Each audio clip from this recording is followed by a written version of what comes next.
kita mengantarkan sedikit bantuan pada korban bencana pasang air laut.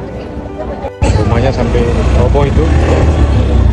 Kita siapkan juga bedeng buat beliau dan keluarga untuk bermalam.